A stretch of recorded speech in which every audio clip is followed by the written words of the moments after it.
Hi, it's time for another verb of the day.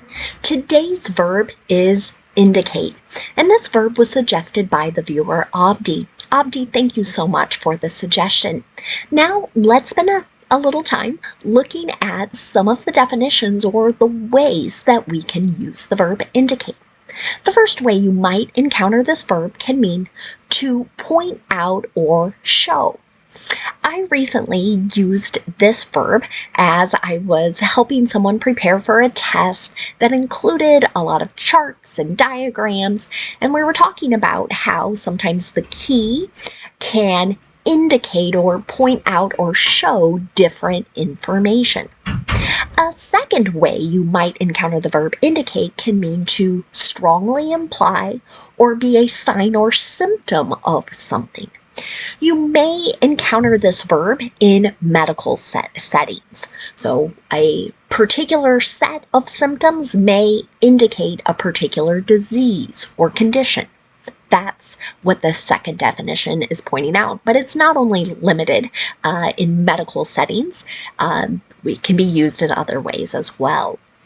A third way to use the verb indicate can mean to admit or to state something briefly. A fourth way to use this verb indicate could be to direct attention to someone or something by using a gesture. So, might be something like nodding a head, a certain wave, or a point, something like that is what's meant by gesture. A fifth way to use the verb indicate can mean to register a reading of a particular quantity or dimension. So different machines may have different gauges or devices that allow us to determine how something is operating or if it has a particular quantity of something.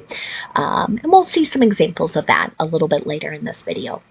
A sixth way you can use the verb indicate could mean to suggest as a desirable or necessary course of action. So, the existence of one thing may indicate that we need to do X. That's what that sixth definition means.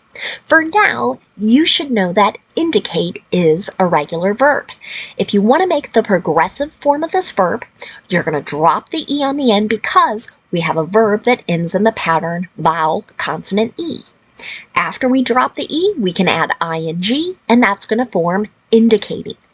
The past tense and the participle form of our verb can be made by just adding the letter D since this verb already ends in an E. Now the base verb, indicate, ends in a T sound. This means the ed ending is going to make an id sound, and we're going to add an extra syllable to the verb when we pronounce it.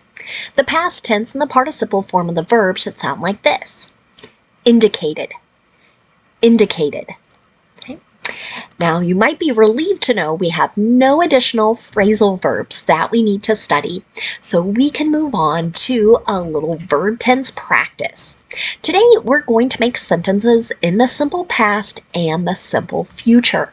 Let's start with the simple past tense. We use this verb tense to talk about completed actions that occur at a known point in the past. Now, sometimes there will be time signals, a word like yesterday, or maybe a specific date, or a measure of time. For example, 6 months ago, right? But not all sentences in the simple past tense will have this same structure. It can be implied as part of a longer conversation or a longer passage, what that known point in the past is.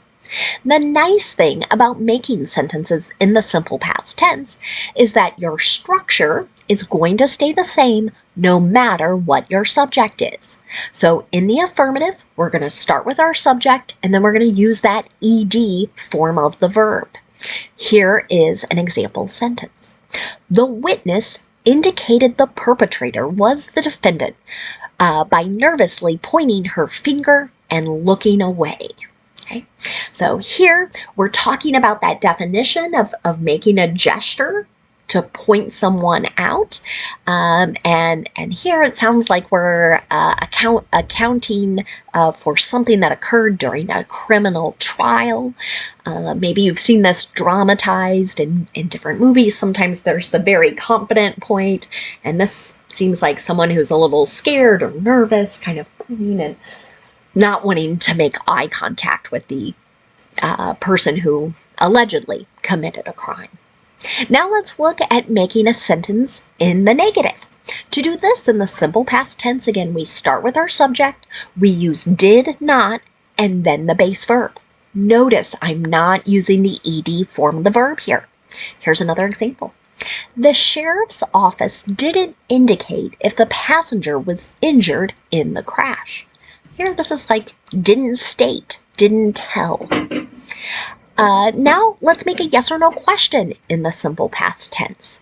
To do this, we start with did, then we'll have our subject, and then the base verb. Again, I'm not using the ed form of the verb. We're only using that in the affirmative. Here's the last example in the simple past tense. Did the gauge indicate the fluid level was low? Okay, so here we're talking I don't know, maybe it's some kind of engine, maybe an automobile, but we're talking about being able to see whether we have the right amount or right quantity of fluid. Now let's move on and make some sentences in the simple future. Today we're going to focus on sentences with be going to. Be going to is most commonly used as people discuss their plans, but you might encounter it with offers or promises.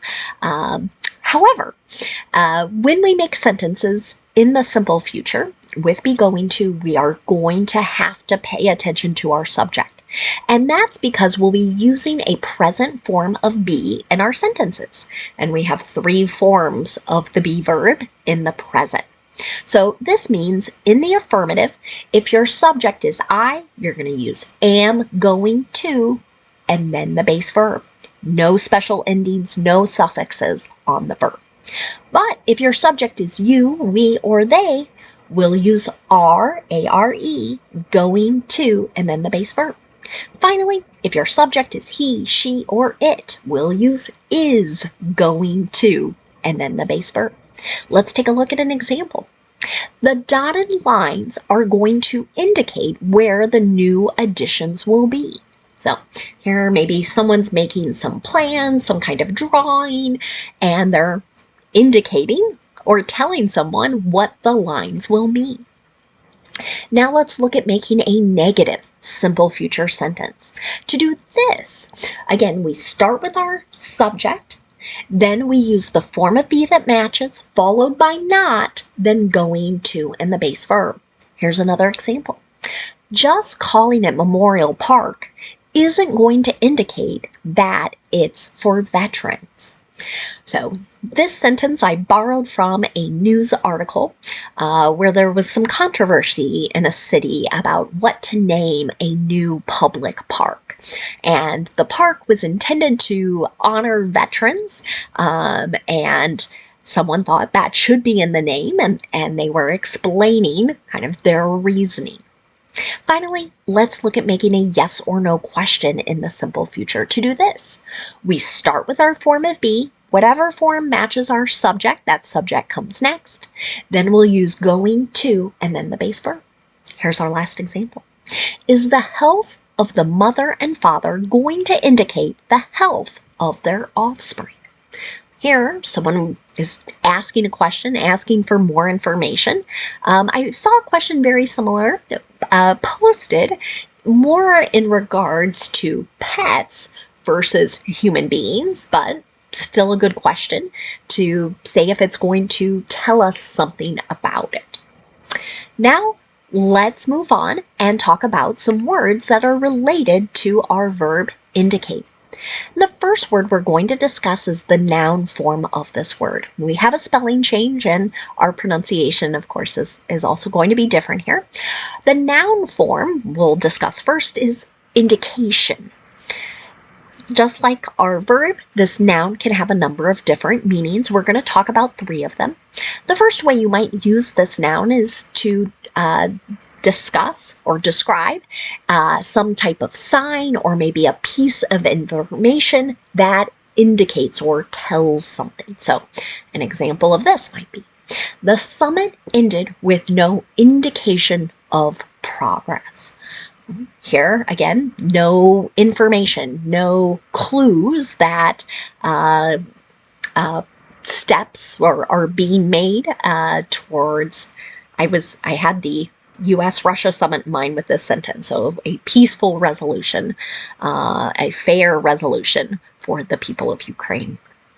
A second way to use the noun indication could be a reading given by some type of gauge or meter. An example of this might be, these vehicles may exhibit inaccurate fuel gauge indications. So this sentence was mentioned in a news release about a recall. So a manufacturer was telling people you need to bring your cars in for repairs because we have this problem. The reading from the fuel gauge is not accurate. A third way to use the noun indication could be a symptom that suggests certain medical treatment is necessary. An example of this might be, fatigue, weight gain, and feeling cold are indications of hypothyroidism. So here, that's a particular condition, and there are different medicines and treatments that can be used to help someone experiencing that particular issue. Another noun you might find is the noun indicator. This noun can also have a couple different meanings. It could be something, could be a trend or a fact that indicates the state or level of something.